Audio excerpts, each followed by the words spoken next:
व्यायाम शाळेसाठी मिळणार 14 लाखांचे अनुदान, असा करा अर्ज। तुम्हालाही तुमच्या गावात व्यायामशाळा उभी करायची असेल तर खुश खबर आहे। व्यायाम शाळेसाठी तब्बल 14 लाख रुपयांचे अनुदान दिले जाणार आहे। जिल्हा क्रीडा अधिकारी ज्ञानेश्वर खुरांगे यांनी याबाबत माहिती दिली आहे। व्यायाम शाळेसाठी 2 लाख रुपयांचे अनुदान दिले जात होते। 2019 मध्ये शासनाने यात वाढ करून अनुदानाची रक्कम 7 लाख रुपये केली होती। आता राज्य सरकारने अनुदानाची रक्कम 7 लाख रुपयांवरून 14 लाख रुपये केली। या संदर्भातील आदेश 23 एप्रिल 2025 रोजी निर्गमित करण्यात आलाय। यासाठी अर्ज कोठे व कसा करायचा? व्यायामशाळा उभारणीसाठी जिल्हा क्रीडा अधिकारी कार्यालयाकडे अर्ज सादर करावा लागतो। तो अर्ज थेट जिल्हा क्रीडा अधिकारी कार्यालय किंवा शक्य नसल्यास तालुका क्रीडा अधिकारी कार्यालयातही सादर करता येतो। यासाठी निकष काय? व्यायामशाळा उभारणीसाठी योग्य जागा असावी।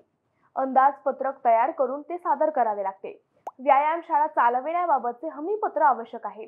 मंडळी, ही माहिती जास्तीत जास्त शेअर करा, जेणेकरून गरजूंना याचा लाभ घेता येईल।